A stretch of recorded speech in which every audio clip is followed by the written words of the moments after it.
Hello, everyone. Can everyone hear me? Yes, awesome.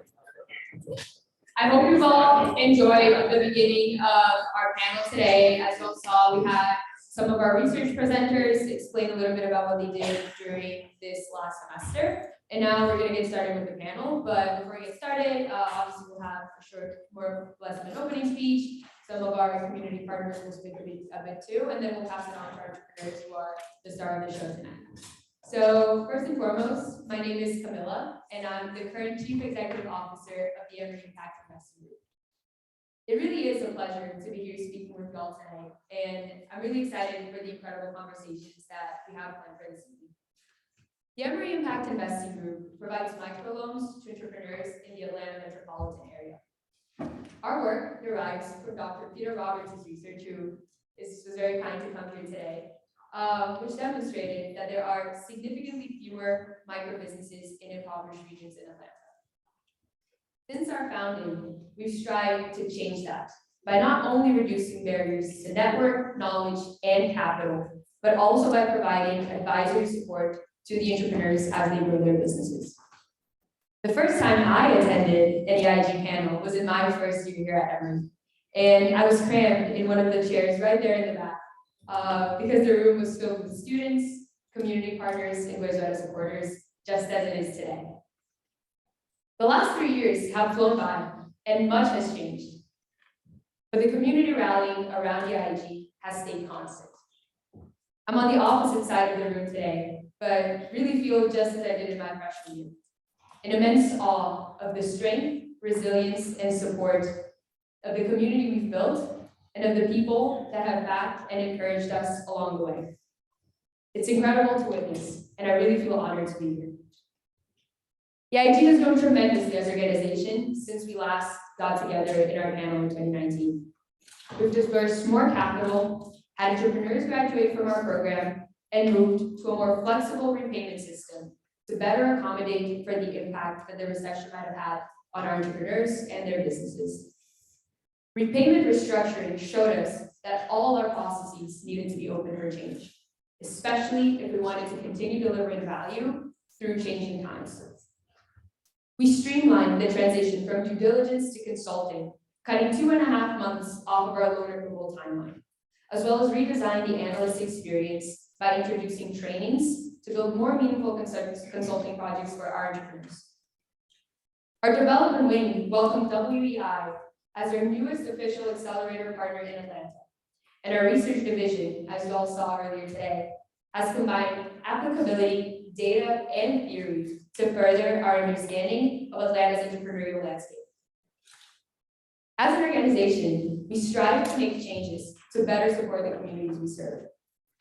None of the accomplishments we've had over the past years would be possible without the effort of our executive board and our members, who have put so much effort into making the organization what it is today. This work, the work we do, drives change. It has brought us closer to reducing the micro-business gap, has reformed our processes for the better, and allowed us to continuously look both inward and outward. Every entrepreneur we work with is unique and impressive. And from them, we've learned about patience, creativity, perseverance, and immense strength. I'm thrilled to welcome 4 EIG entrepreneurs today, and I truly hope all of you leave tonight feeling excited about entrepreneurship and eager to generate impact. I have no doubt that our entrepreneur will inspire you as much as they've inspired us. Given the nature of our work, we have entrepreneurs who come and who go, students who come and go, and even community partners who come and go. But our mission stays constant. EIG has managed to attract people like you, who believe in making a difference through business and capital, and who passionately share a mission to support entrepreneurship at the local level. Some of us might not be here next year or the year after that, and most of us will definitely not be here 5 years down the line. But even if most of us aren't, I'm confident there will always be people in EIG that continue to further our mission, challenge our processes, and grow our cause. That's the power of EIG. Thank you all for being here with us tonight and for cherishing the role of microfinance and entrepreneurship. The incredible support we've received from our board of advisors and from our credit committee has guided us through strategic decisions and oriented us on how to make important adaptations along the way. The assistance from our partners at Goizueta, Atlanta accelerators, and donors have allowed us to deploy capital and generate real impact. And finally, the continuous effort of our members is what allows us to be here today. I know you'll continue to uphold what brings us all together, the belief in our work, our mission, and our impact. I hope you're all excited for the conversations we lined up for today and hope to hear more about the entrepreneurial community in Atlanta. I'll now like to pass it on to Dean Hirschhatter to give our opening speech, someone who has inspired us so much and has given us so much support throughout our entire journey. Thank you.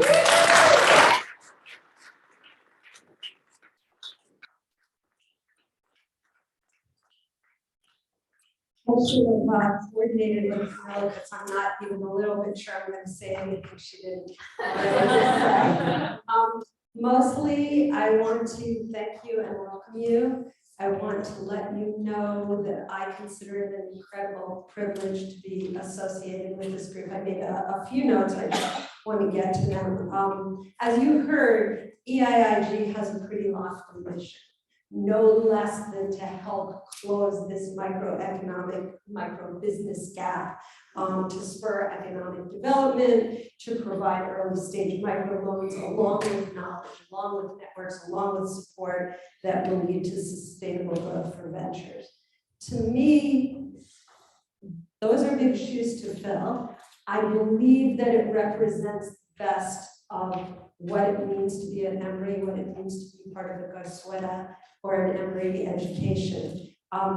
For those of you in the BBA program, I hope you've memorized our mission, but in case you haven't, it has to do with helping you grow intellectually, professionally, and personally to acquire the skills, the tools, and the knowledge that will enable you to make meaningful contributions to the organizations you serve and to society as a whole. And I can't think of any organization that we host at Goizueta that is more aligned with that mission than EIG. So first, I think it's really important because of that. Second, my favorite thing about working here, about being part of Emory, is what students create. And what I love about EIG is that it is student created. It was envisioned to fill a need.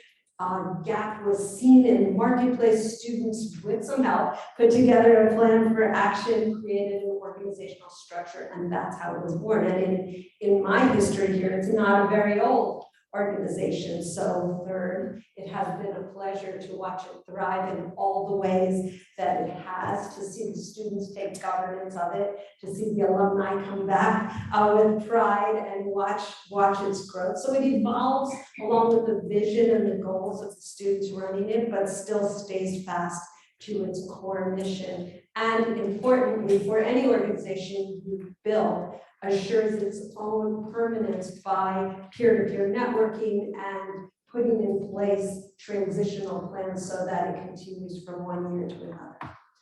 Fourth, EIIG is about connection. Connection to communities, connections to entrepreneurs, connections to founders, advisors, alumni, and professionals in ways that not only help the goals of the organization, but help you as individual students. And then finally, fifth, EIIG provides experiential learning. Students learn about fundraising, they learn about marketing through membership recruiting, they learn about helping qualify entrepreneurs, expanding that pipeline, which I'll talk about in a minute, due diligence, loan management, all sorts of things, including a little bit about consulting, and I'll get back to that relationship in a minute. All of those things are what makes the organization great. In this particular moment, our quasi-return to normalcy, there's some other things. At the start of the pandemic, one of the things that I was most proud of was the proactive, quick, thoughtful action of our students in empathetically understanding the needs of our entrepreneurs and taking action to restructure loans, to do whatever it took to help entrepreneurs both be able to sustain themselves financially and also to grow and nurture their businesses during an incredibly challenging moment that required all sorts of pivots.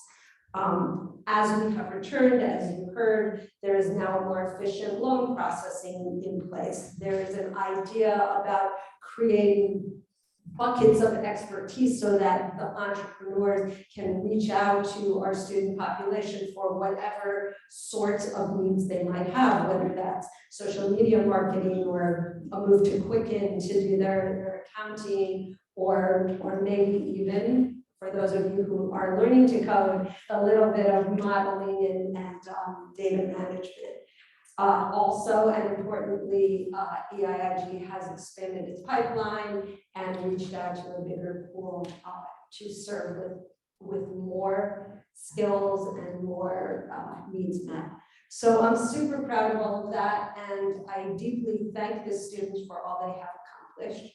I definitely am grateful to everybody in this room who has served as a mentor or a guide or a trusted professional member of one of the subcommittees or on the board. You all have done diving catches to stop balls right before they hit the ground, and we are incredibly grateful for the buoyancy that provides the organization.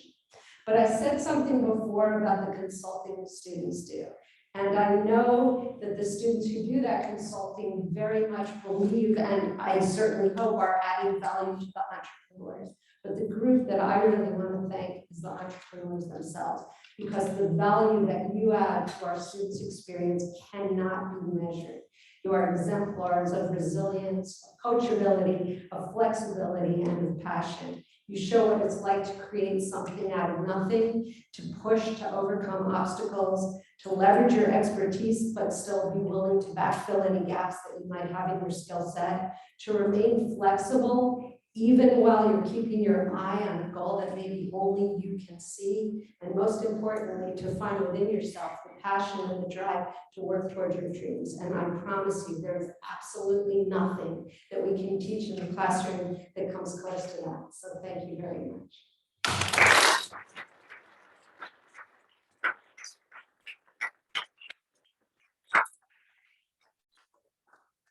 Thank you, Dean Hirschhatter, for these beautiful words. I got chills as I was listening to what you were saying, and I can't echo more what you said about entrepreneurship and the trust you've all put in us and the trust we've all put in you guys. So I appreciate everything you have done for us and for everything that our board has done for us too.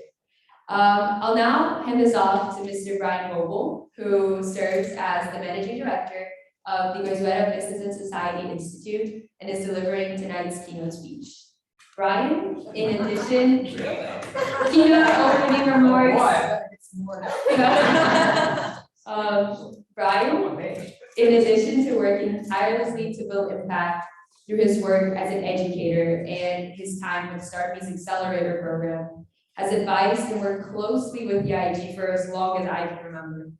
We would not be where we are without him, and truly owe him so much gratitude for the time and knowledge he has invested in us. So yeah, Brian, up to you.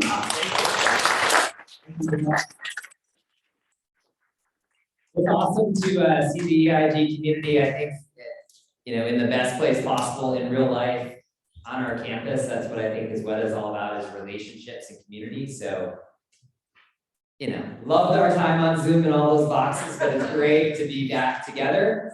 And it's great to see just all of the alums and partners and entrepreneurs that I've had a chance to get to know, and new entrepreneurs as well. And this next generation of investors packing the space as well. So excited to be here. So I have a couple of slides I'll walk through today. But Camilla and Rhea and team kind of asked me to just talk a little bit about impact investing and how impact investing has grown over the same time and alongside the Emory Impact Investing Group.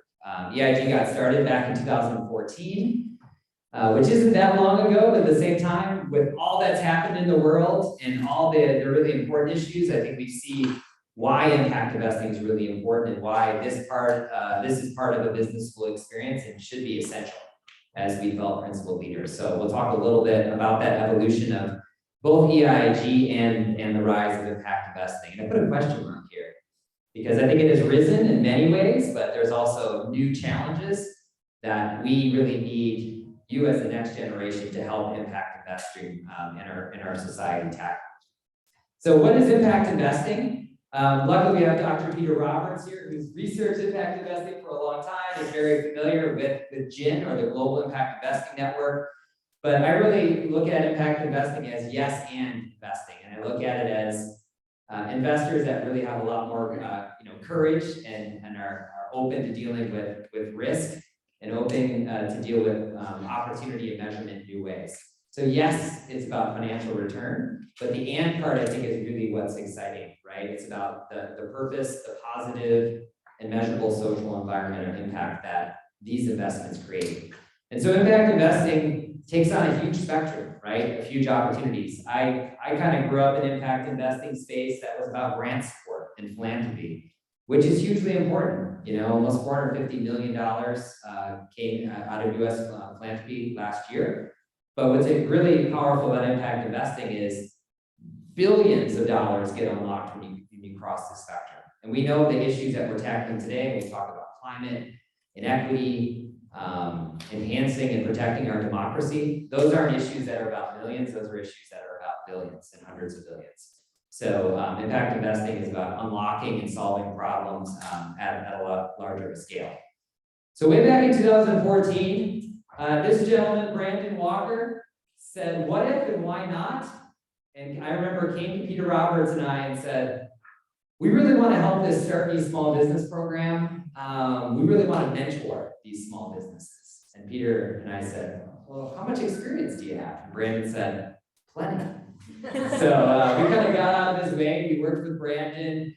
He pulled together an amazing founding team. And I remember Peter kind of challenging him with the yes and saying, let's have you volunteer and help entrepreneurs in the Start Me program out in Clarkson and Eastlake, and not even yet the South Side. But yes, and why don't you raise money to invest in our entrepreneurs? Because they need capital and access to capital. And Peter kind of explained the micro business gap, which we all know so well today. And Brandon took that challenge on. I remember he launched a crowdfund campaign and really kind of shocked and awed Peter and I, because I think in about 2 weeks, he raised, I think, $20,000. And Peter and I have run a few crowdfund campaigns, and I think over 2 weeks, we raised about $150. So we said, we like this idea, we're getting behind it. So kind of what happened, since Brandon started this club is very similar to, I think, what's happened in terms of impact investing between 2014 and 2022. Only 8 years, but amazing growth. So similar to EIG, you got started in 2014, a small pool of capital. You've seen those bar charts grow and grow and grow in terms of your capital under management. But impact investing has gone from $25 billion in 2013 to $715 billion. So you have grown, and so has the impact investing sector in remarkable ways. And I quizzed a couple of bankers in the front row, and they didn't know these numbers. So you guys are privy to some great information. So why is impact investing growing? There's a lot of reasons, but a lot of them are because our challenges of the 21st century are real and dramatic, and they need a lot of money, a lot of policy, and a lot of talented people working really hard to solve them. Number one is climate, and a lot of impact investing is going into climate because you are the climate generation. This is a business imperative. This isn't just a scientific issue. This isn't a political issue. This is an only everyone issue. So obviously we see these headlines like we see in the New York Times about what scientists are saying about change is doable, time is short, burning platform. We also see people like Larry Fink and articles like MBA Edge talking about climate is business, climate is risk, but climate is also opportunity. So we're seeing a lot of impact investing into various places and spaces that's driving that $700 billion market. The next area is inequity. Inequity matters. And impact investing to make a positive societal impact needs to address issues of inequity. So between 1979 and 2013, which is my lifetime, I'm sorry to see that inequity has dramatically increased across the world, and particularly in the United States. And poverty is being driven by a number of factors, and that's racial inequity, but it's inequity as a whole. And if you look at it, growth and education are doing all that they can to fight back, but unless we really tackle the issue of inequity, poverty will only grow and grow. And that's, if you look at a theory of change, why more people are being attracted to impact investing, that's occurring as well. And when we look at inequity, we must think about the racial wealth gap in our country. So if we look at zip code analysis and the micro business gap, and I know Professor Roberts has been updating that data set. It's not just about zip codes, it's really about race, because America and our history with race and segregation not only impacts employment and entrepreneurship, which we think about often in the business school, but the intersectionality between housing, education, health, and criminal justice. It's a fantastic report from 2018. I'll encourage everyone that wants to be in the impact investing space to read it. It's about the business case for racial equity, and it's a massive one. Because most businesses and most opportunity and most growth is born out of individuals bootstrapping their own business with their own wealth. And we have a huge wealth gap in our country. As you see, Black households have 9K in net worth, while white households have net worth of 127K. And this is present right here in the Atlanta area. Actually, Atlanta's #1 in terms of income inequality in the country. So all these issues add up to not only issues around entrepreneurship and barriers that we need your help to solve in impact investing, but broader issues that we need to tackle together around society.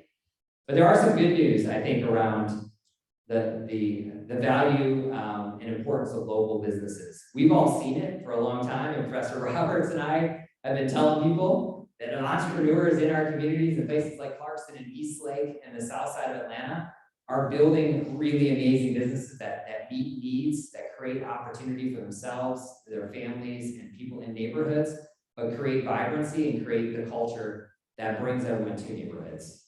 And people are starting to notice, after 2008, 2009, entrepreneurship dropped dramatically in this country. And it had a huge challenge coming back, as you see, despite all of the magazines and startup kind of talk. But if you see that in the last year, since the pandemic has started, since we had our last panel and EIG has grown, people are dramatically quitting their day jobs, jumping in to build businesses. And so if you look at Americans are applying to start a new business at a record rate, up about 30% compared to the pandemic. And this is part of the great resignation in many ways, but I also think it's part of people understanding that local is really important, that local economy matters more than we ever knew before, as we've learned through our pandemic. So we all know about knowledge networks and capital, the KNC as I call it. Peter has taught us well in that space. That's what our Start Me program does, and that's what EIG, I think, has evolved in its early roots.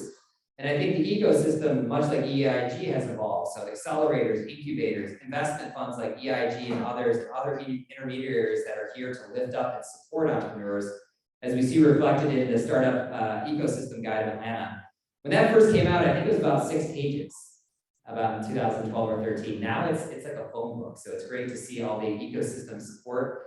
But I think people are looking at knowledge networks and capital in different ways. They're also looking at how do I look at systems of inequity and racism, and how do I apply that in a really thoughtful way to leverage knowledge networks and capital differently. That's how the ecosystem has evolved, but I've also been really pleased to see EIG students and looking at that, and business school students looking at that, and who's a member of your club, who are the entrepreneurs and partners that you're intentionally sourcing. So that's a really important moment of growth as well. But there's still a lot of work to do. This was testimony by our good friend Ross Baird, who ran Village Capital, an amazing ecosystem partner and player that invests in underserved businesses around the world. And he testified on Capitol Hill right before the pandemic and talked a lot about real entrepreneurs in America. And he said that, you know, the average entrepreneur actually needs $30,000 to start a business. But the fact of the matter is that most entrepreneurs really will struggle if they don't have over $100,000 in the bank. So we challenged Capitol Hill and challenged our policymakers to say, you know, VC is important, but less than 1% of businesses access VC. And you know, while I'm at it, VC needs to do better because VC is not supporting the best entrepreneurs with the best ideas. There's only 2% of startup financing went to women in this country, and only 1% of VC funding went to African Americans. So Ross challenged VC. They also challenged our policymakers to say, most of the businesses in America are small, 92% of them. They create the economic opportunity. They are the engine behind the American dream.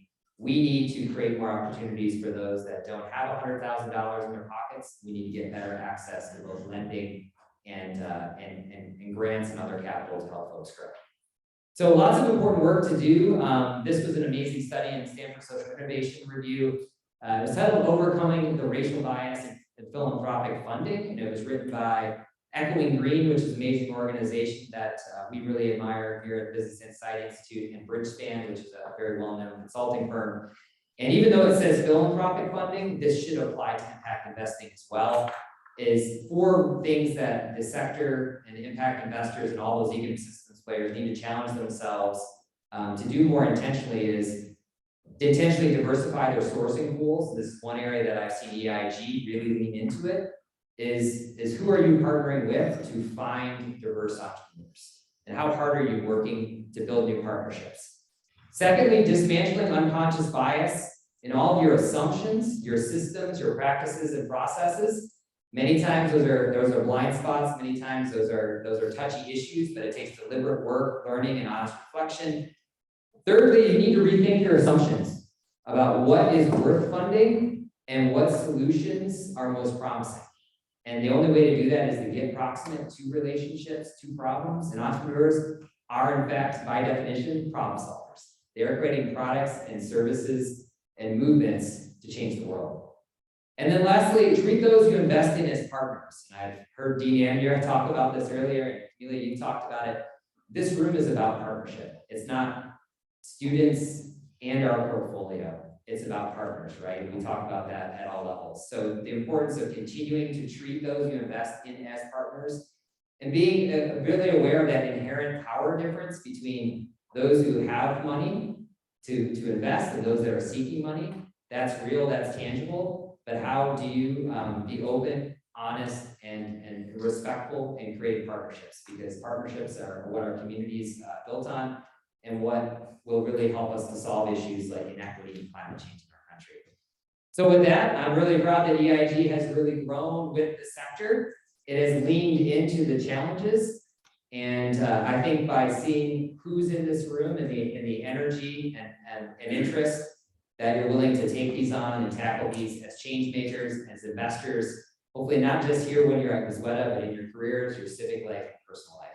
So we commend you, welcome back, and we look forward to an amazing conversation with the stars of tonight are entrepreneurs that are making huge impacts in all of our communities here in Atlanta. So I'll turn it back over to you, Camille and team.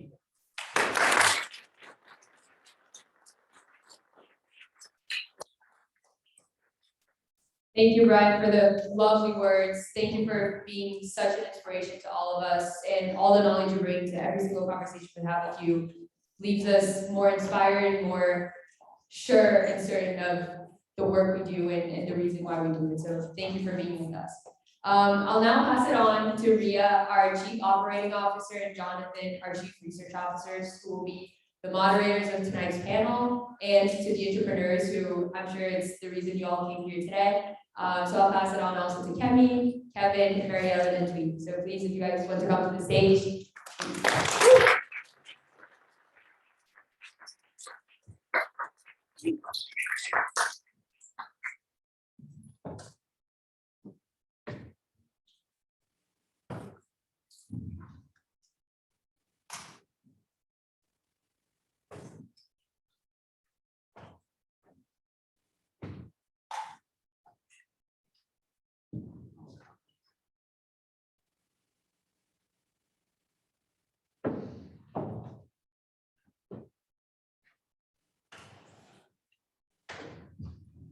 Give our entrepreneurs another round of applause.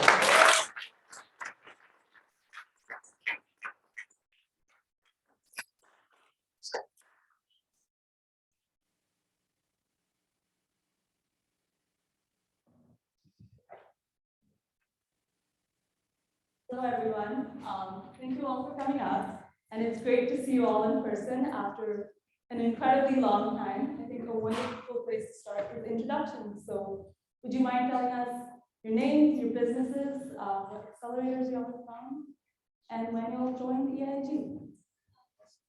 Hello, everyone. My name is Kevin Rogers. I am founder and managing director at Schwatz Laboratories. We create a line of hair care products for both the consumer and the licensed professional. I am a graduate of the Start Me Accelerator, Small Business Accelerator Program, East Lake 2018.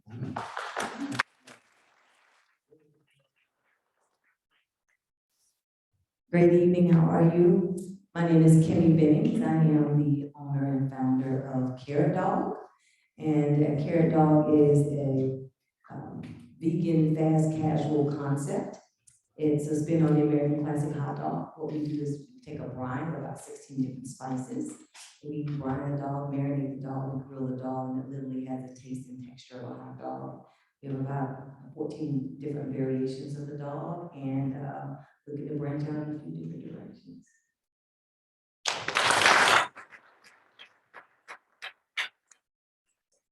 I'm Mary Ellen Sheehan, co-founder of Royal Tanco with Tweed.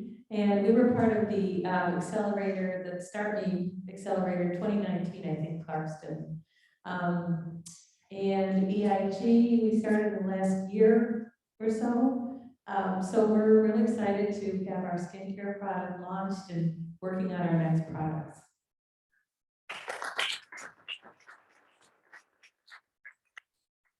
Hi everyone, my name is Kiki and I'm originally from Burma, and then I'm owner of an account with Mary Ellen, and yeah, we started the Start Me program in 2019. Thank you.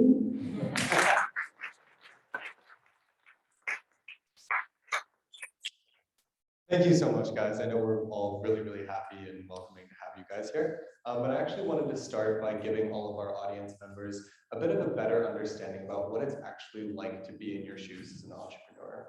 You know, through your journey from actually taking that first leap and coming up with the idea to where you are now, fully running that business. Has there been anything particularly unexpected or important that the audience should know about being an entrepreneur? I guess I could start since I have the microphone. We came up with the idea in December of 2016. I had been at a cooking school in Ireland, farm to table, and we were in a boat fishing, and one of my classmates, she had been in the skincare industry for 30 years, and she was telling me she was creating skincare line of skincare products using Irish seaweed. And I had no idea that you could do this, you know. So when I came back, I was talking to Twee, and I was telling her about this, and she said, well, you know, in Burma, we've had this ancient tradition for 2,000 years of using Tanica, and why don't we do the same thing using Tanica? So Twee could say a little bit more about it, but the surprising thing was when we walked into our first lab, the chemist lab, and we said, we want to turn this into skincare products. And we didn't know what we didn't know, so it's been an adventure.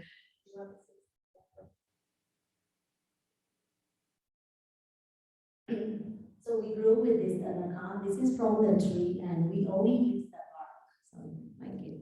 So we have like a full kind of anaconda. So this is called shemaran, and then my husband went back to Burma, and then he just processing, and we bring the anaconda 100% pure powder to United States, and then we have other ingredient, and our land is in North Carolina, and we make that this. So we grew it with anaconda, and you just put a small amount of water and you grind it on the stone slab. And when you have a piece, and you just put it on your face or your body anywhere. So when we were young, my mom used to put it on our face. Yeah, since 2000 year, we have been using it until now. So yeah, it's the benefit is really good, and then you can see your skin will be like totally like different. It's like cool down, and you protect the sun also. Yeah, it's very good benefit though. Thank you.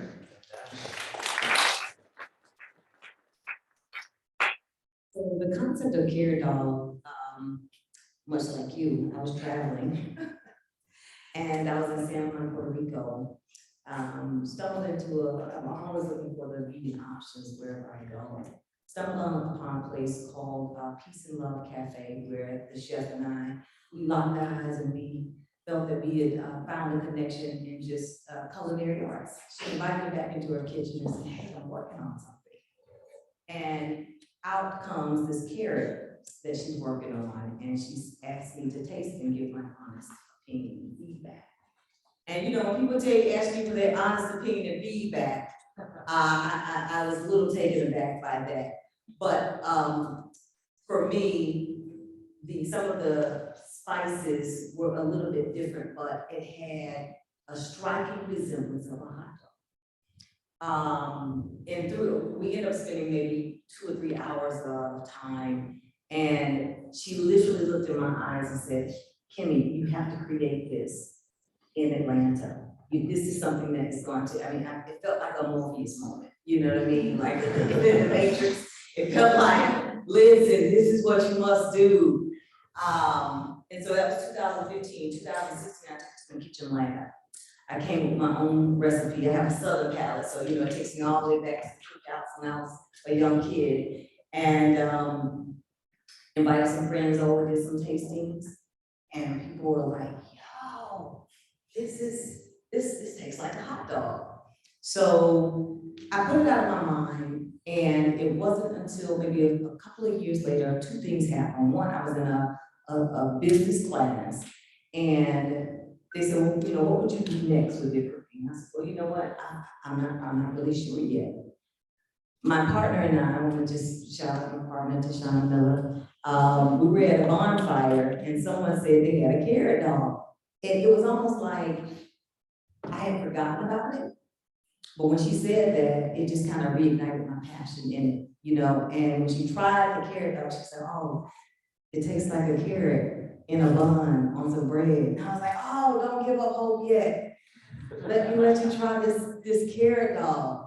And then probably, I don't know, as spirit would have it, maybe about 4 or 5 weeks later, I got a call to do a pop-up. They had a Saturday open, and I said, you know what, I want to try the dog concept out.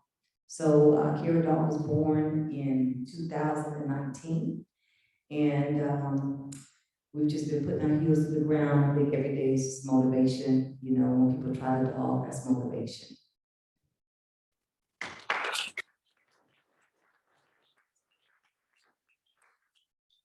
Also, Schwartz Laboratories was definitely spawned out of barbering. I was a licensed master barber for about 30 years. And over the course of my career, income, raising a family on a barber salary is challenging because for some reason, inflation never hit our prices. And, it just seemed like we were at a ceiling with how much you could actually charge. And one way to supplement your income was retail. Like, we would cut someone's hair, and I'm sure some of you have been through this where they said, hey, go buy this product or go buy that product because they didn't have the product in their shop. So for me, I never retailed. And over the course of my career, I published trade journal writing, did some platform stuff, but a career path in entrepreneurship was kind of built around products. And so I attempted to make my first shaving soap in about 2005, and that failed miserably. And I went back at it in 2015. Please try again.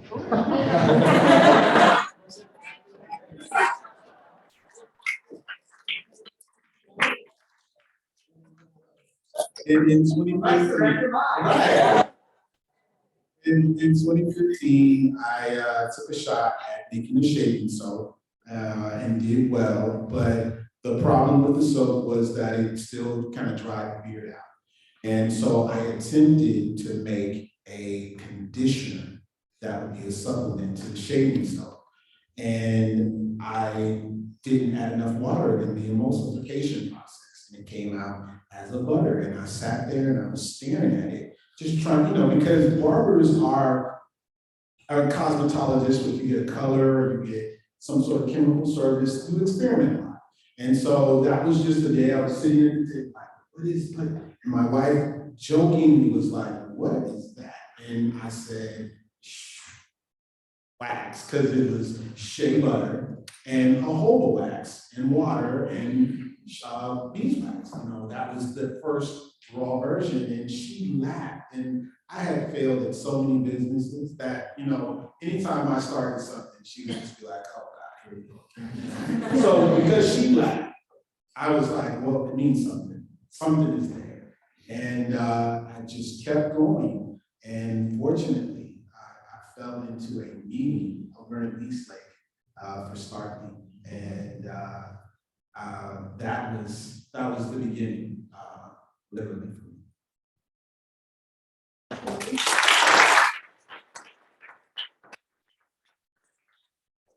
It's amazing to hear your experiences. Y'all have had such a wonderful zigzag to and from business and entrepreneurship. And in all of this, I was really wondering, what was your largest takeaway in learning been? For me personally, it never stops. The learning portion of that never stops. I failed to mention that I'm also a nurse. And that was a bigger why for me, seeing folks doing health education with people with hypertension, diabetes. I've always been interested in cooking, but particularly how those numbers escalate in the Black communities. And most of my experience with health education surrounded, health and wellness. What are things that are preventable? What can you do that's preventable? And diet and exercise is one of those things. So the learning process in entrepreneurship, I'm learning something new every day. I've done a lot of things, but starting a business as a restaurateur is something I've never done. It's been sometimes tumultuous, or just the understanding of like, why do people do this as an entrepreneur? You have moments where you like, I totally understand why this is not for everyone. You know what I mean? And it's always something that, the learning curve, and through this particular program, through the EING program, it's given me an opportunity to face those challenges head on, and to get feedback, you know, from statistics, numbers, research, you know. I mean, our team, we're always on some research, right? So I want to shout out all my team too, by the way, all of the EIG program, work with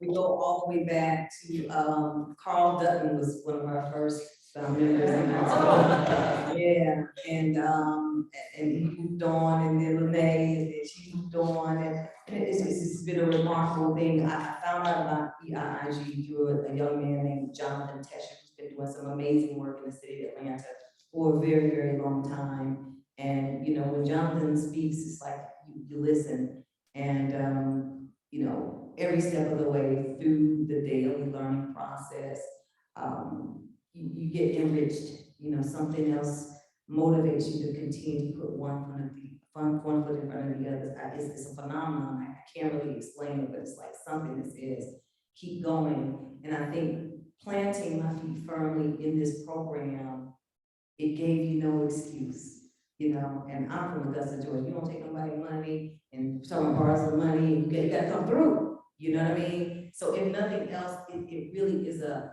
embedded accountability, right? That says, you know, you can do it, and then you have, you know, I'm old enough to be all these, at least an auntie, you know what I mean? At least an auntie, you know.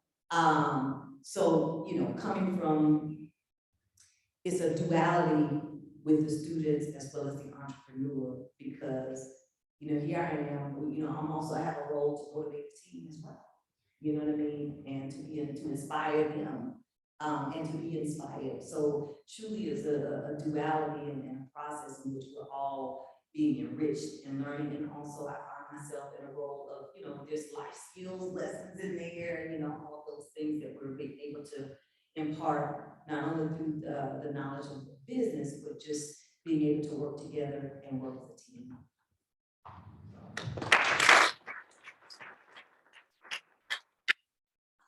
My biggest takeaway is the continuous learning.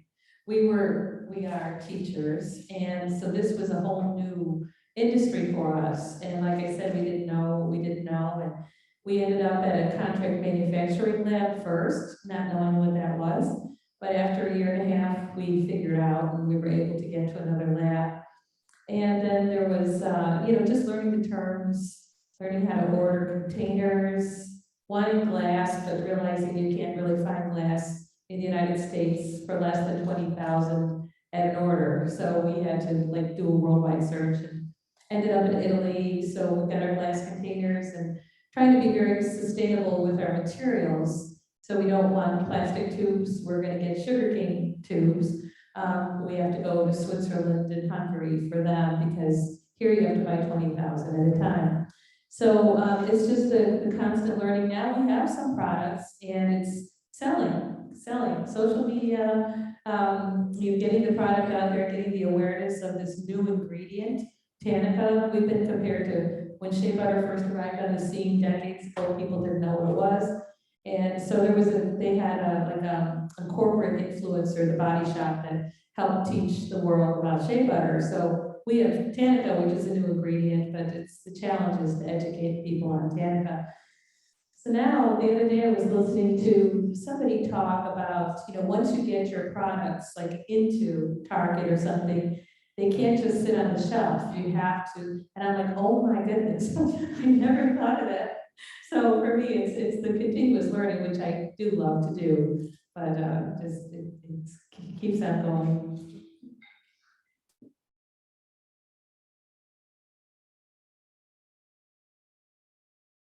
For me, it's more was, this is not our language also. This is my second language is English. So I learn like from zero to, you know, like now I'm still learning. But well, we just had a study program in Preston, and then we learned like a lot. And then at that time I have a full-time job, and then that we went to that program, even though we came from the Thailand.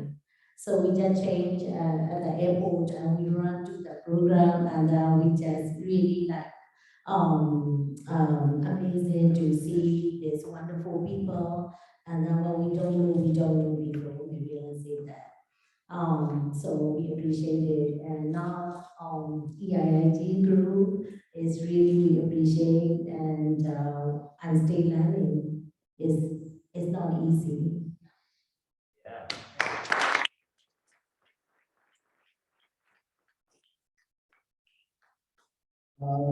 The biggest takeaways for me has been thinking in terms of vertical integration, which was something that it's interesting, I actually, as a barber, I use my hands to create the haircut, and then I manage the payment and the distribution of it, so to speak. But when you move over into product manufacturing, being able to have the raw commodity control the raw ingredient was something that I didn't think of until COVID, until supply chain, until, you know, the world shut down, and then I had to scramble, you know. Vertical integration is something that I didn't really factor into being an entrepreneur until I had to pivot, I had to think about it. So vertical integration is huge for me. So thinking in terms of, you know, since oil, I may not be able to own a shea butter field, but I can own a whole field or a castor field and control that raw commodity, and then build my formulas off of that and have more of a future. You know, having all three segments, having the commodity, the raw ingredient, the manufacturing where you add value to the raw ingredient, and then the distribution side. So to me, like, I didn't think of those things when I first began as an entrepreneur, but now. No, it's really interesting to hear about all of your learnings, because I know as EIG analysts, it's definitely a learning process too. But I would actually love to hear a little bit about how your accelerators have helped with that and what your experience has been like in terms of learning and growing as an entrepreneur through those accelerators. Start Me positioned me to a network. Like I always thought entrepreneur, and I think most people think one man band, one woman band, one person band, you know. But Start Me sat me down for every Tuesday with, you know, 3 or 4 different other entrepreneurs and mentors, you know, network. I was no longer alone. Yes. And after that, I think was the light bulb moment for me with Start Me. Then Start Me, what was funny is when Start Me ended, I was having withdrawals. You know, I was like, who do I talk to? Where do I go? Nothing to do one, you know, and CYC stepped in the gap, and they began consulting with me, and then the opportunity with EIIG presented itself. And then I had, like, you know, some sharks in the tank. It was like, wait a minute, okay. And they made me step up my game. Like, they made me think in terms of education. Like, you know, I would have never understood what vertical integration was had I not had EIG team members, like, you know, grilling me, like, in a positive way. Like, you know, they really are, you know, helpful. Like, you know, so you know, not just Start Me, but also Just Capital cohort and Amazon, small business, Black Business Accelerator. And I've been a part of a few other ones, but they just kind of made me more aware that there is a group out here that are designed to help you, and you're not alone. So, biggest thing.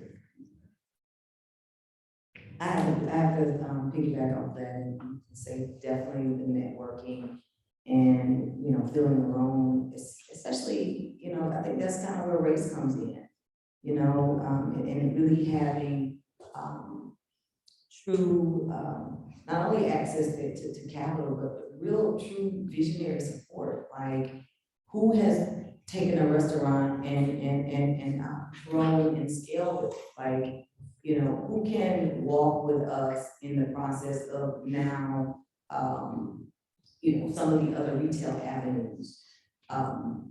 We started out in a cohort with Invested Land and the Guild. I was really, really fascinated by that because it brought a kind of a Western thinking, you know, kind of from out in Cali, you know, things like establishing as a B Corp for social good, you know, having equity programs within your team members, having equity programs for your team members. And that was really quite fascinating, you know, for us.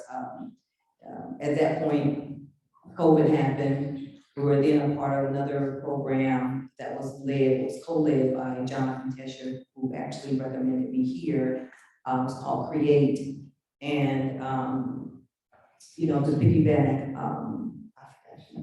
of Kevin, you know, just seeing other people in the room doing the same thing, you know, because it is hard, you know, and it's challenging, and it's not for any punks, you know what I mean? So, just being able to see other people, you know, putting their foot forward and live the dream, you know, was something that, yes, you don't feel so alone. And, you know, there's still personal challenges within the context of, you know, racial inequity, being a Black woman in business, ironically, Hispanic and Black women, they represent the largest population of small business and that rise in small businesses.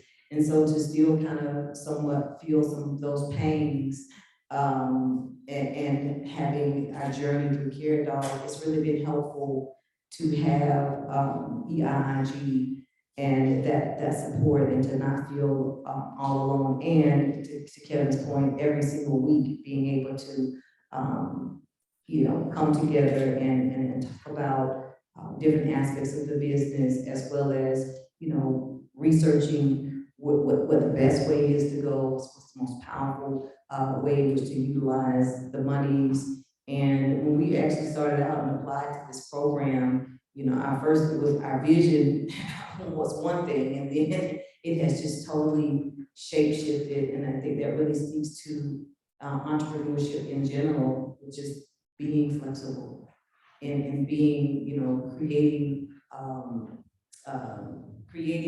not only you create problems, but you create ways in which to solve those problems. And, you know, just continue to have a learning experience and recognize that you don't have to have all of the answers. You know, you don't have to have all of the answers. And sometimes just by walking into a room of other entrepreneurs, just give you this woosah moment, you know, in the experience of being an entrepreneur. Starting was really, really helpful on so many levels for us. We've enjoyed having the mentors who would give us really good feedback every week, and we're able to answer the questions or question us and help us understand what we were doing a little bit more. The pitches, giving a pitch was hard and very helpful. And they started kind of small and, you know, got bigger and bigger. We got a lot of good feedback from those pitches, and we still use the scripts that we wrote for the pitches in different ways. Then the CYC program and EIG, for me, has been super inspirational because of the students' enthusiasm, but then also the research that they've done. I still, like on Amazon, go back and look at some of the advice that the students have given us as I work on the listing and try to get ready to create a store. Let's see. I love the way it continues, and the networking is priceless. Just even tonight, yeah.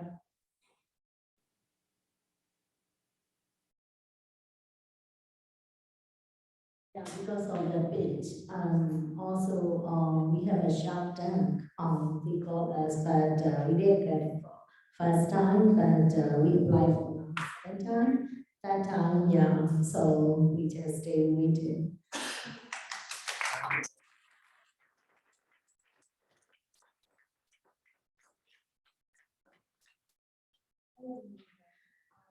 And even with a whole ecosystem of support in Atlanta, EIG, I hope, start to create, a lot of the burden and a lot of the work falls on you as an entrepreneur. And being an entrepreneur, of course, takes an immense amount of courage. It takes so much time and effort and energy. As Speaker Shatter said, incredibly inspiring for us to watch. So what are the hardest parts of being an entrepreneur? And what are the most rewarding?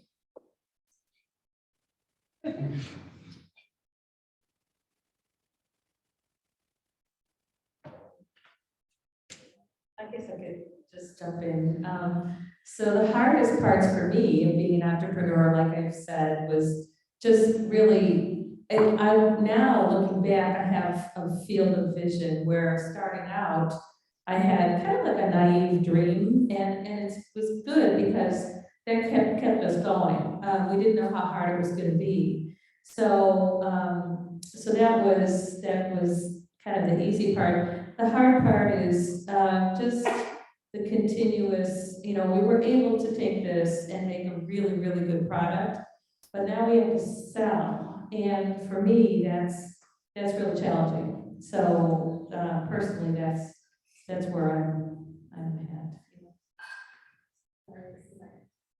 And the hard thing is the marketing, or really like hard to sell. But we are selling that is like not as much as we thought right now. So the easy thing is that an account I already know it. So I'm like a bridge. So I just brought it from Burma to here. So then I want to spread the word.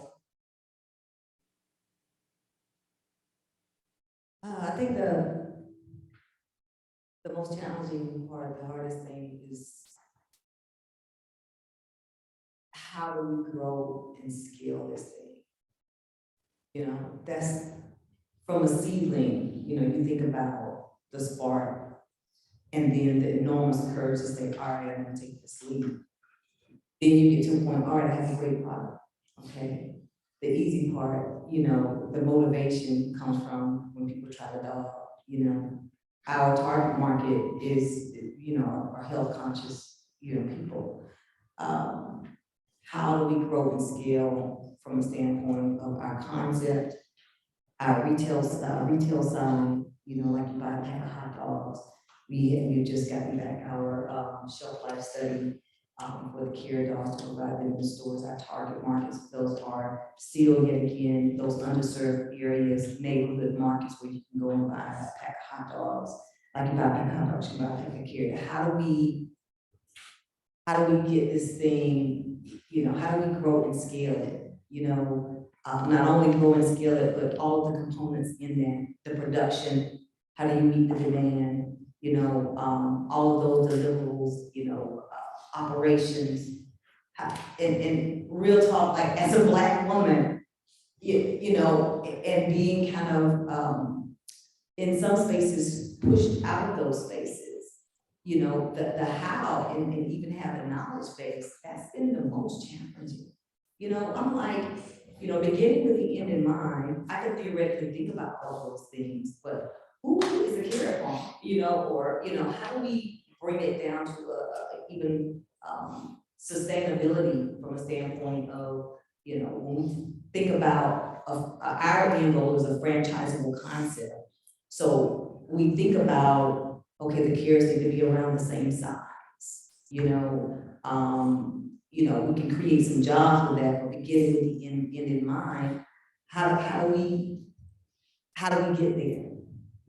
I think that's been sometimes the most frustrating thing because it's beyond a great product.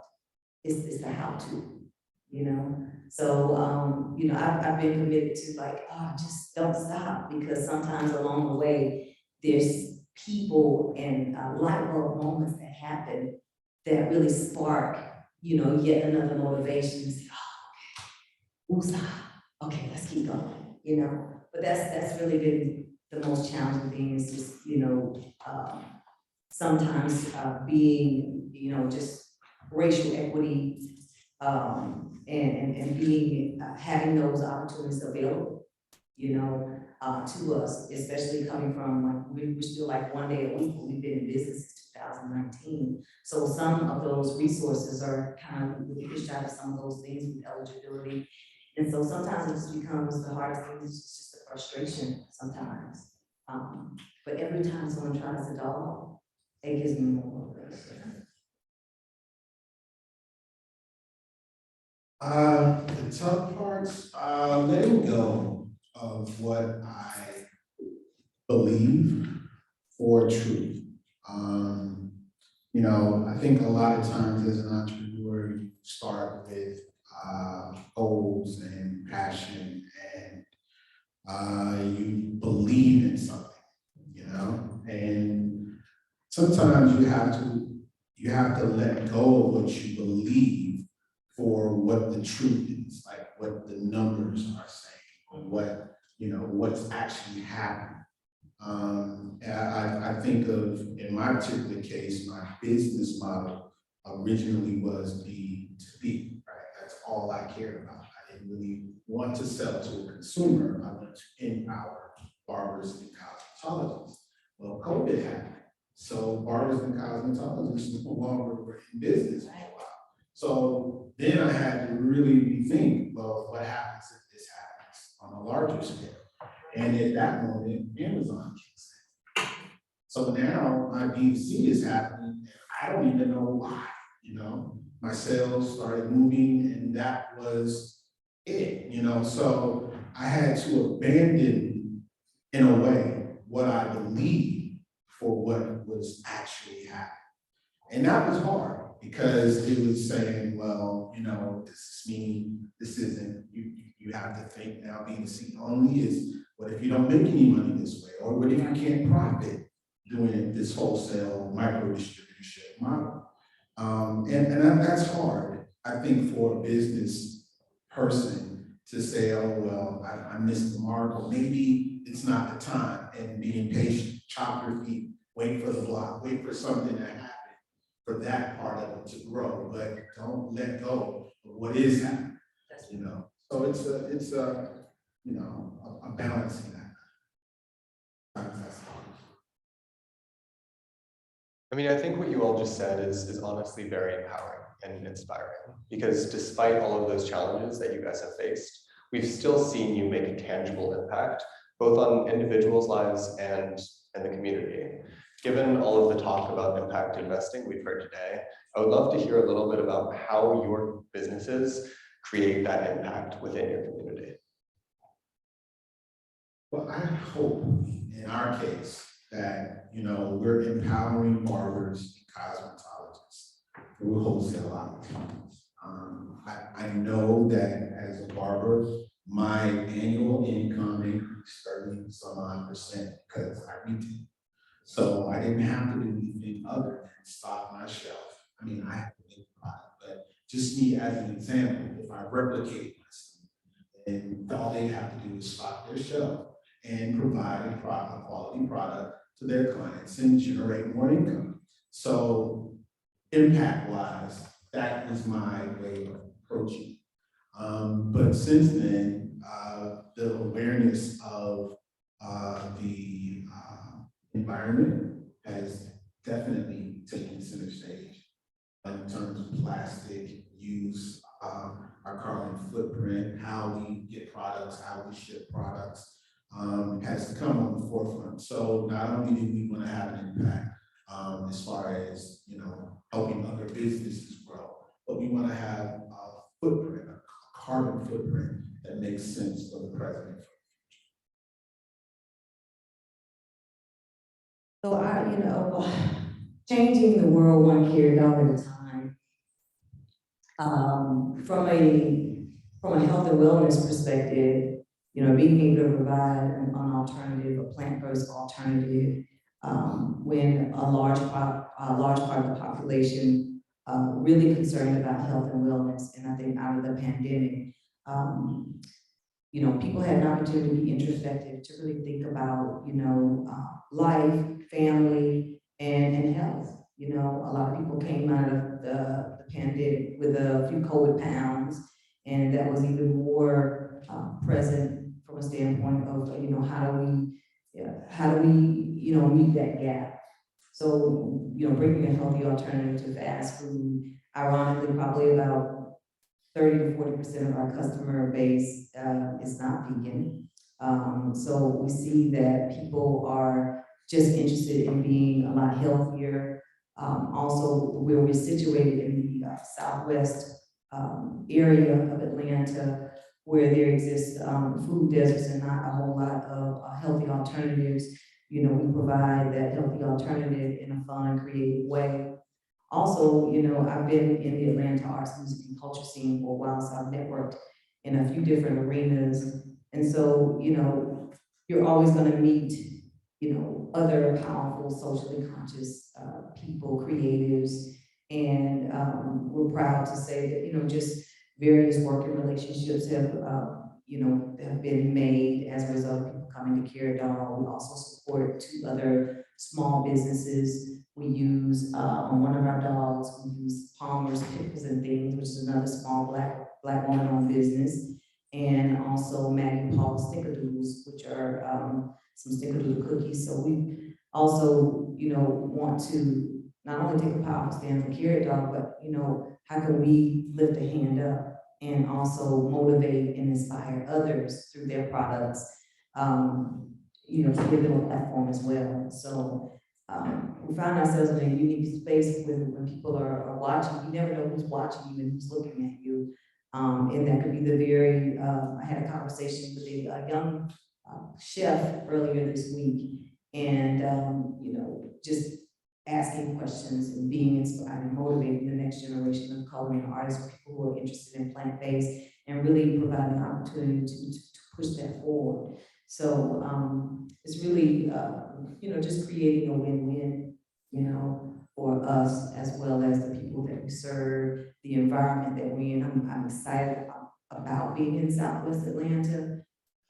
Care Dog is for everyone, but again, you know, a striking thing for me is hypertension, diabetes, heart disease, that really plague a lot of underserved communities, and how can we create the possibility of healthy lifestyle through this Care Dog. And perhaps if someone tries it and someone tries, it's like, oh, okay, I can try something else, or I can, you know, have a couple of meat-free days, you know what I mean? So, you know, just being an entrepreneur, it's automatic that, you know, you become a pillar, you become a mouthpiece, you become someone that people look at to be inspired. And it really is a dual exchange on that as well, because as entrepreneurs, when people, the Carrot Dog, people say, oh man, this butter, or, you know, this face cream, oh, it changed my life, you know what I mean? Like, those are the things that, you know, really keep us inspired, you know, so really a great opportunity. Just entrepreneurship in and of itself is a great opportunity, because also it cultivates us, it sharpens us all, you know, it pushes and forces us to think out of the box. When we really feel like we don't have any answers, it forces us to think out of the box. So we met at the International Community School, ICS, which is an intentional community school that was started in 2002. And it's still continuing. Twee still works there. I'm not there any longer, but our social impact intention is to be a bridge, as Twee mentioned earlier. She is an immigrant and I'm the daughter of immigrants, so there's this kind of, and among the people we worked with, or she still works with, there's this drive to like really do what you can do, but in the best way. And so when we came up with this idea, we thought, okay, so we'll create this, we give a portion of each sale of our first product to the International Community School. And then this year, our plan is to give a portion of each sale to a scholarship fund for a Burmese American student, and then grow it each year to Asian American student, and then beyond that. One of my dreams is to have a foundation, which at the Start the Accelerator program, one of our mentors said, okay, you gotta wait on the foundation. Like, okay. But we want to be this bridge to give people access, people who have hopes and dreams, who need just a little bit of either knowledge or, monetary assistance would be ideal. But then also this is a tree, and the people in Burma had a relationship with this tree for over 2,000 years, and the trees are not cut down, it's branches that are harvested, the trees continue to grow. And so we asked the chemist to make a natural face product where this is the key ingredient, so that we have kind of a very kind relationship with nature, and especially with the climate that's going on, that we're not contributing to the climate crisis.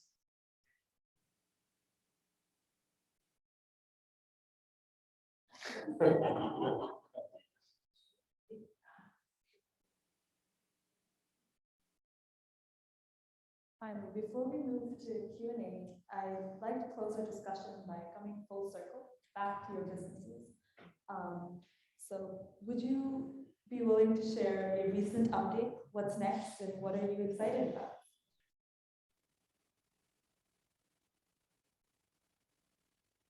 So we have now for the face cream, we have like a 2 different size, and now the second one is our brand new soap.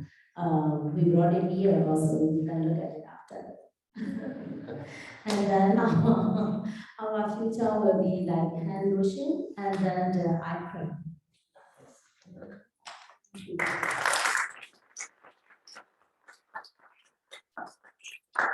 I guess I could add something. We're getting like lots of really creativity is just a huge part of being an entrepreneur. Our face cream that has, Tanica has so many benefits. In Burma, it's used for babies as well as everybody uses it. So it's full of vitamin E and antioxidants, which are good for fine lines.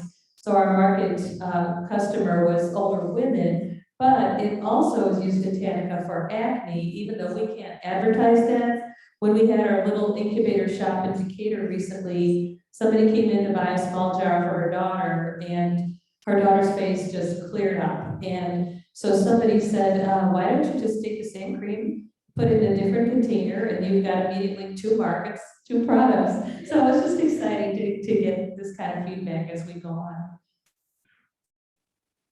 Okay, so Care Dog, we are at a space, we've applied to be a part of the, the second shipping container concept here in Atlanta at Pittsburgh Yards.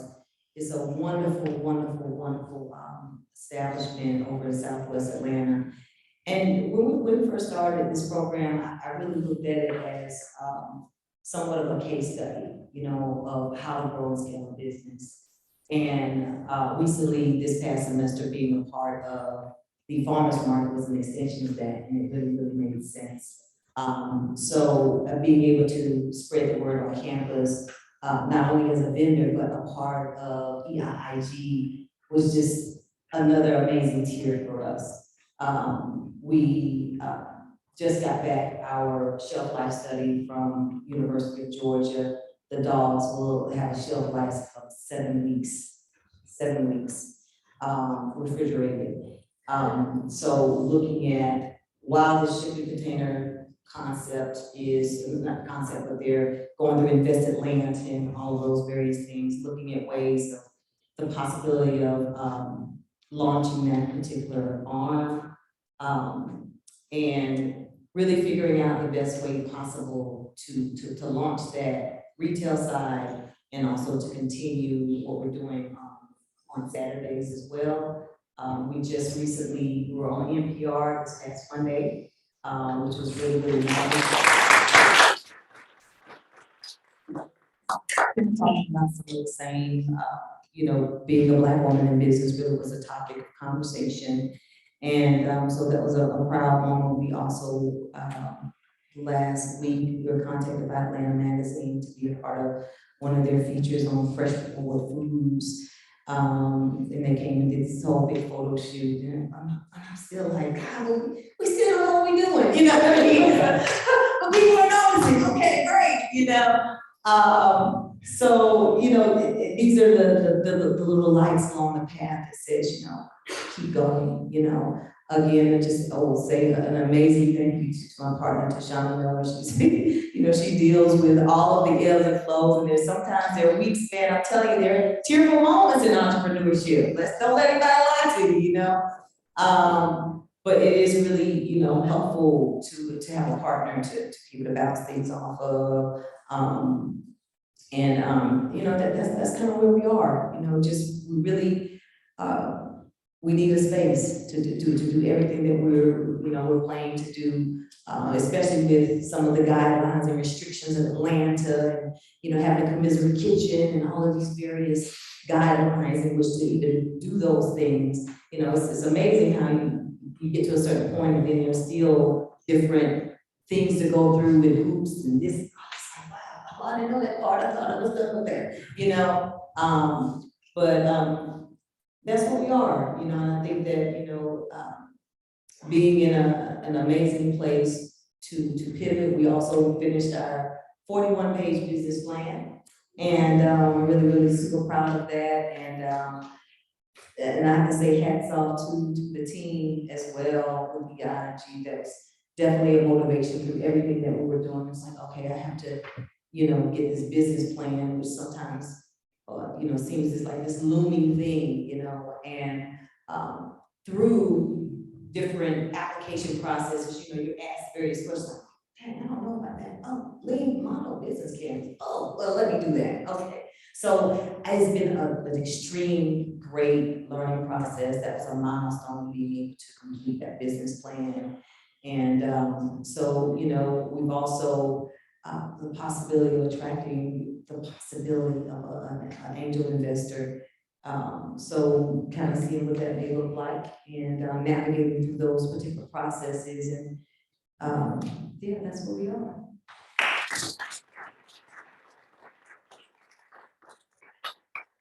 For Schwax Labs, we're getting back on the tour. So we have 3 dates on the calendar this year. So we'll be in Las Vegas at IBS Las Vegas, which is a pretty big hair show. Exciting. They did the New York show this past, March, and looked pretty good. So I'm excited about that. Then there's the Bronner Brother hair show in Miami this year. So I'm excited about that one in August, and then BarberCon will be at the Masquerade in November. So it's been 2 years since we've been on a tour, a circuit, promoting our wares and connecting. So that's the major thing I'm excited about right now.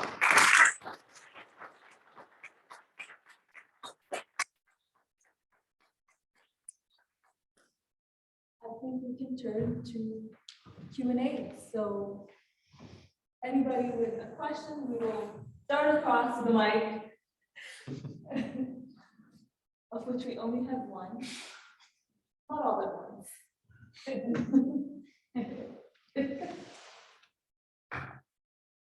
Right here. Yes.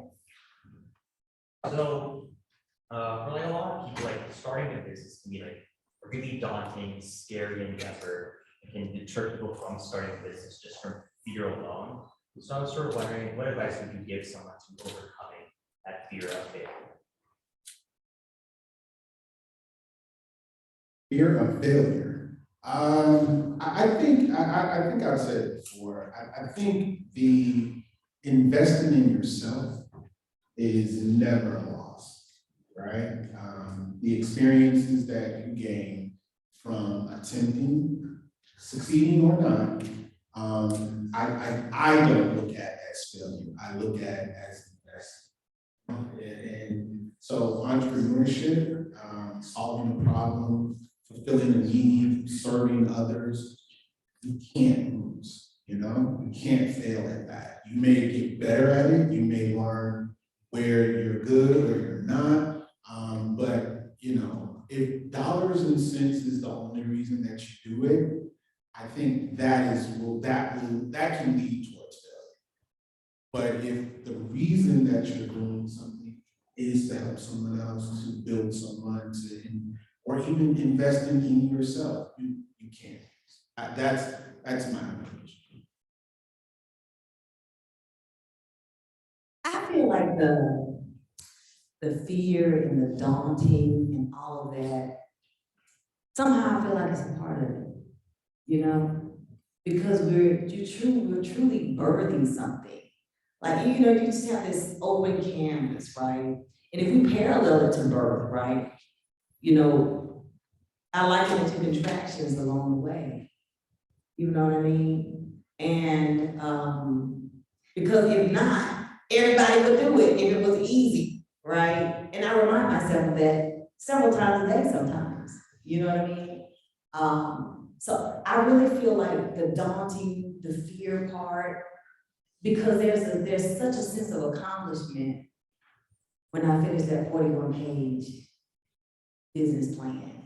And then when I looked up and I was like, oh, okay, through all of these applications, not only did I do that, I did the lean model business plan, I did business model canvas.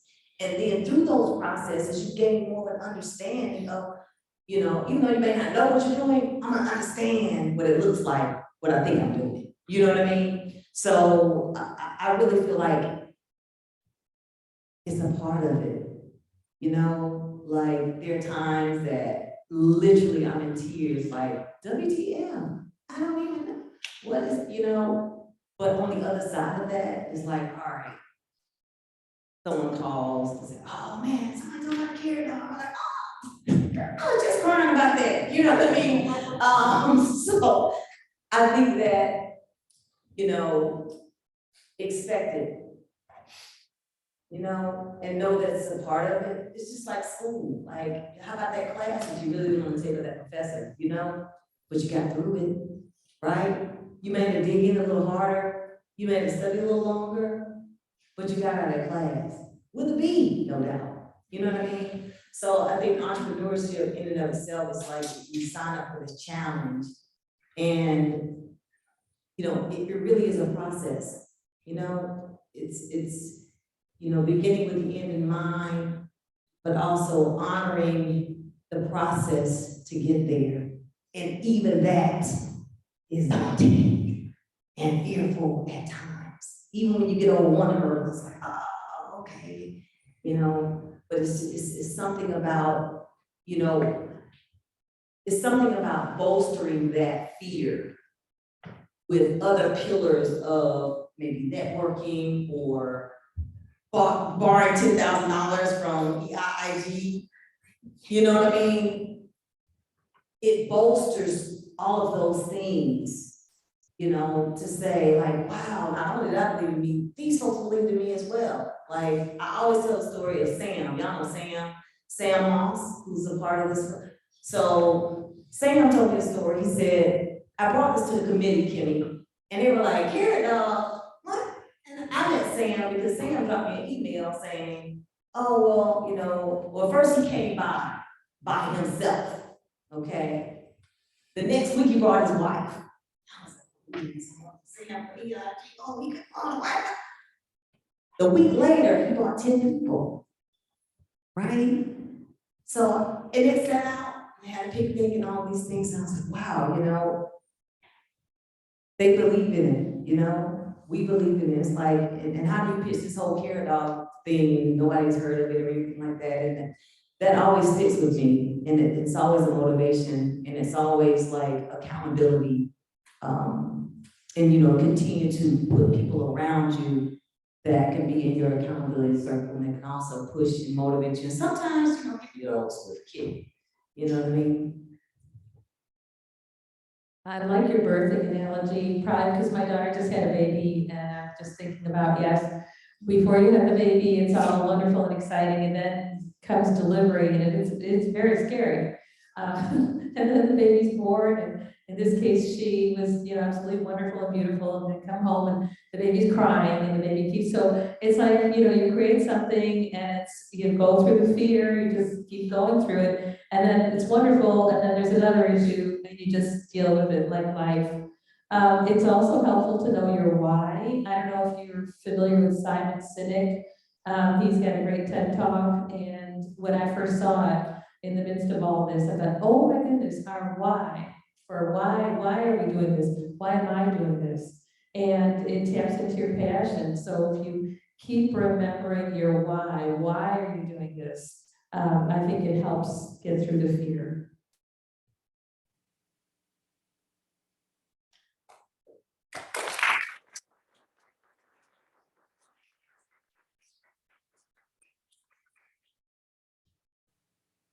So all of you have talked about how you've either had a different career in the past or how maybe you're still maintaining that other career. And I think that's very common for entrepreneurs to like always be doing everything.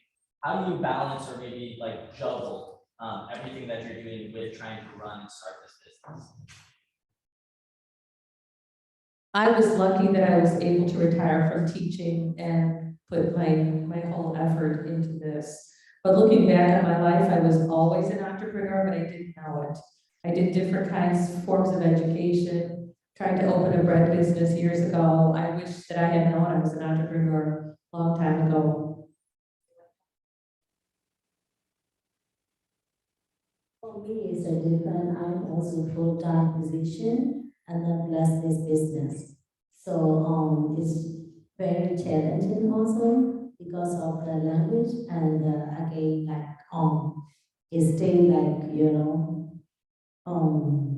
like we just, sometimes we just, depressed. We just don't wanna like do it. Like, why are we doing it? Okay, why? And then sometimes like we just, like just get up. But we never like, we just like four of us together and then we just like, how to like, keep going, keep going, So we just build together. It is juggling. It's a juggling for myself personally. When the pandemic happened, like I said, I'm a nurse. I do more contract nursing to also provide that flexibility. All of those contracts were canceled. You wonder why spirit works together. At that same time, we were also caring for my mother who has dementia, and we're caring for her in the home, and we had her in a facility, bring her back home through the pandemic. Care Dog at that point became an oasis because we were caregiving 24/7, and then so we kind of look forward to Saturdays when we could just have a moment, and it was always rewarding because we saw our customers, and there were some people just were trying to get out and just get out of the house. People were like having cabin fever, and so to see those customers.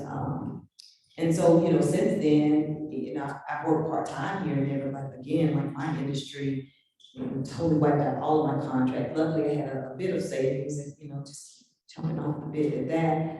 And, being in a space where we could really care for my mom, and like, what can you do? I share with my team all the time, life is always happening in the midst of everything else. And sometimes it is more a juggling act than others, it's definitely a juggling act with,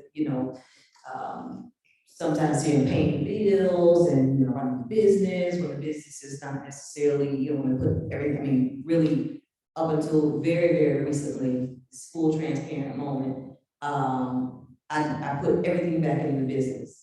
And up until very recently, probably about 2 or 3 weeks ago, I started paying myself $100 a week. Okay, so, just because I'm like, oh my God, I can't,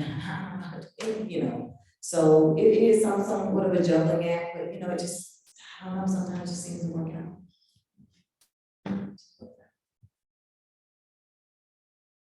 For me, it's a lifestyle, right? Like, being a student is a lifestyle.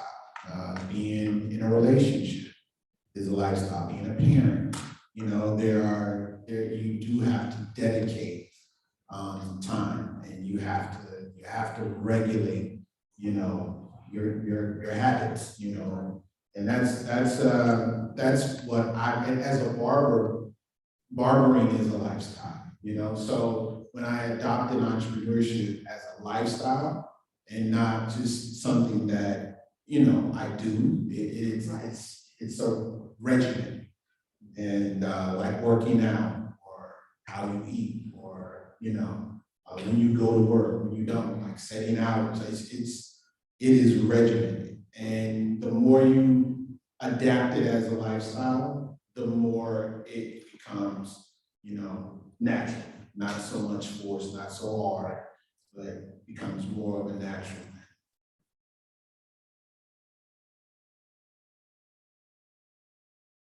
Like one last question.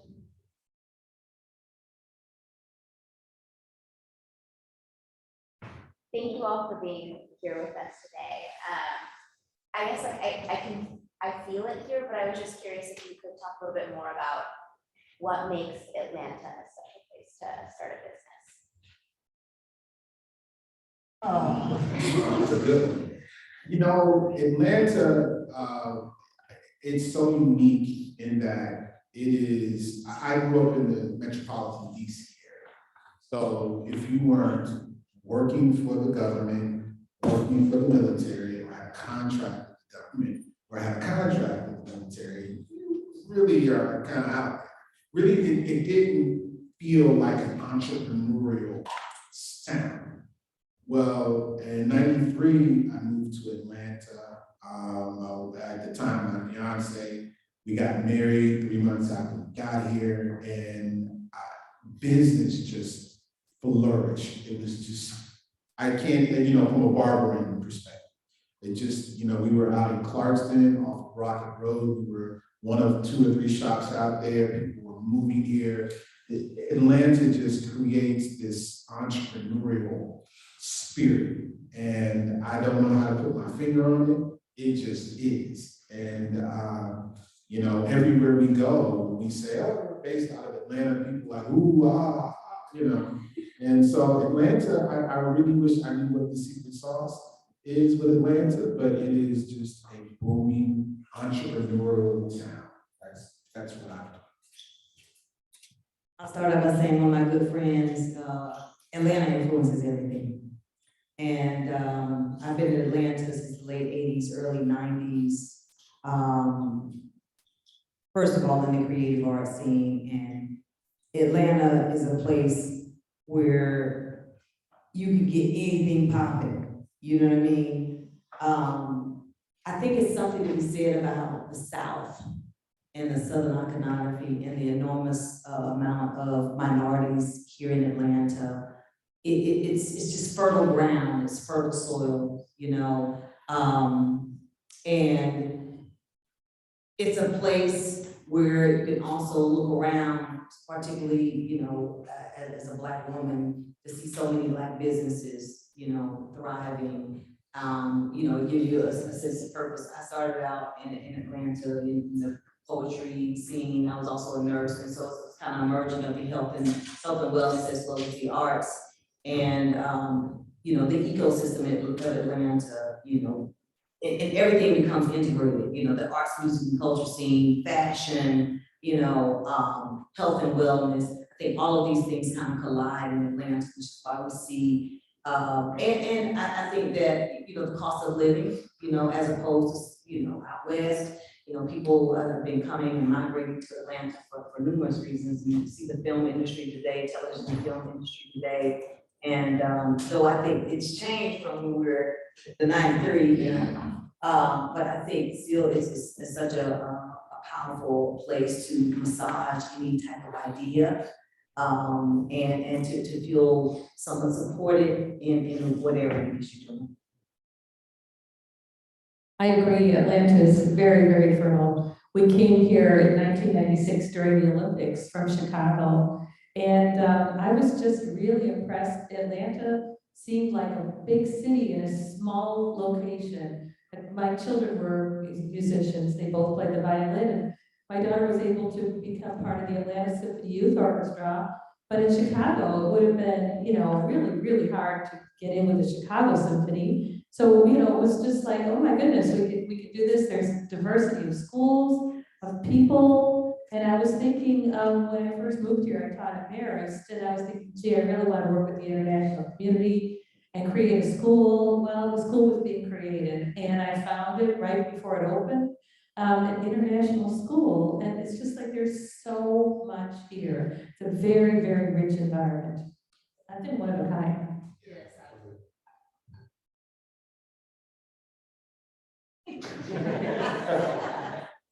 I just live in Atlanta, St. Andrews, from my country, so. Your children did amazing. Yeah, yeah, my husband came 2001, but he lived in New York, and after 2 years, I came with my 3 children.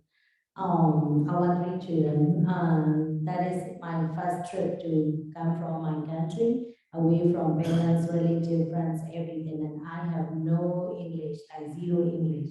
I don't know anything. I'm scared, and I am really emotional. Leaving from your family, I don't know where I need to go back to see them. Sorry if I talk, I will be emotional. So yeah, it's so hard, you know. Yeah. I compare with I came here since that time, and now Atlanta is like totally different. Even though the traffic you see, that like also the building, you know, it's like a lot of building. I was like, even though also you spend the money before we go to the grocery, $100 is full of your car. Now, like, you don't even buy any meat, and it's all your money is gone. So Atlanta is like good for the business. Before we end tonight, I do just want to take a second to thank all you guys. It was genuinely inspiring to hear about you.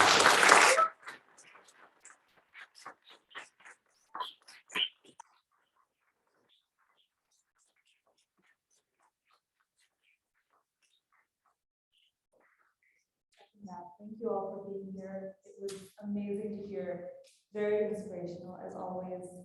And we really, really enjoyed speaking with you and hearing what you have to say. Thank you.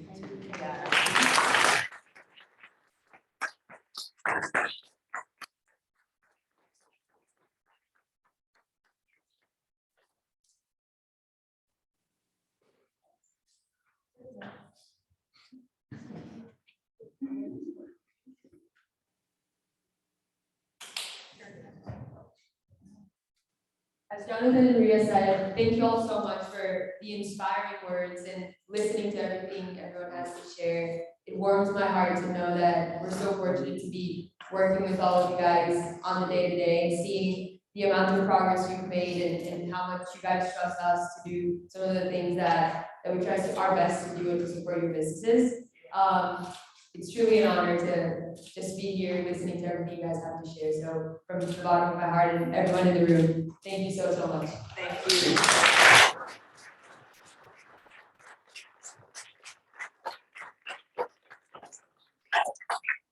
Thank you everyone for coming here, staying till the end.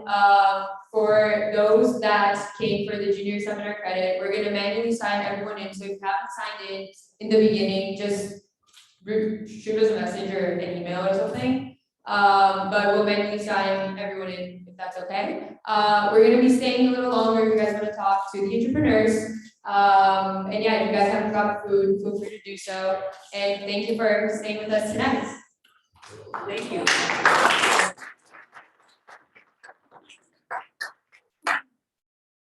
That was great. Thank you so much.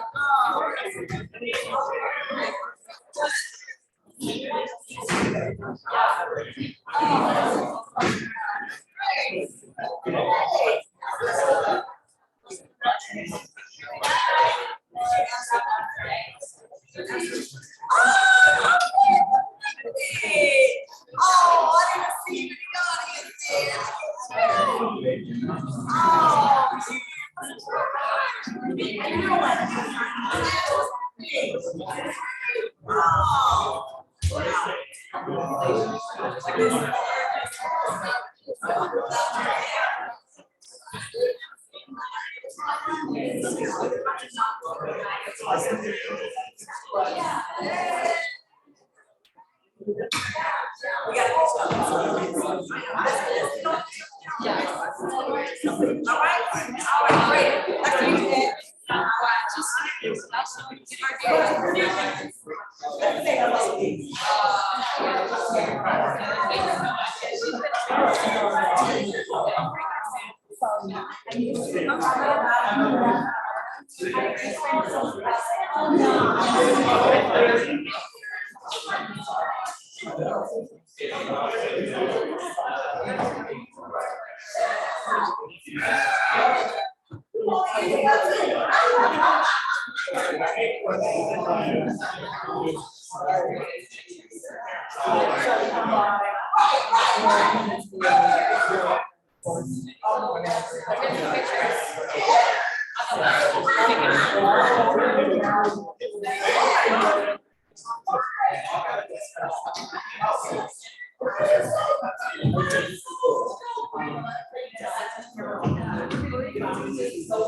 Guys,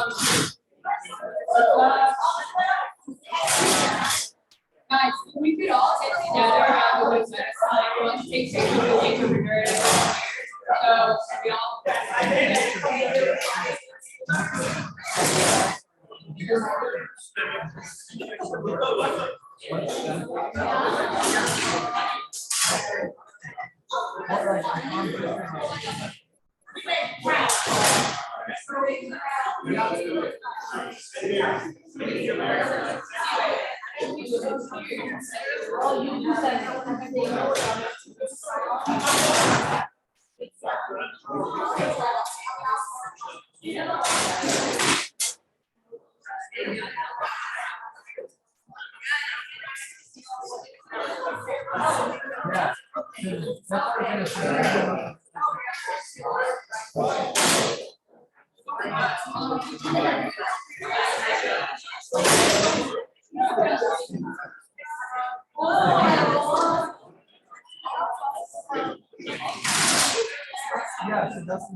Yeah, no, we will. Yeah, we will.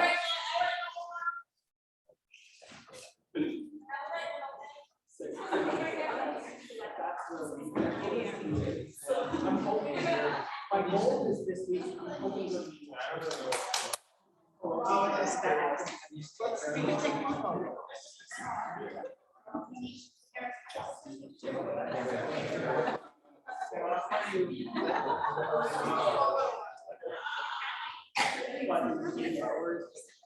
I'm realizing now.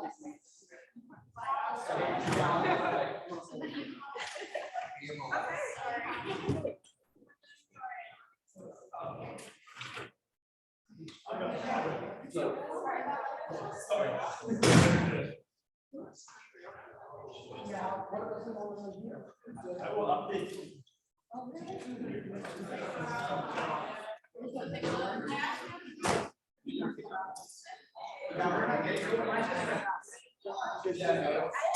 So sad.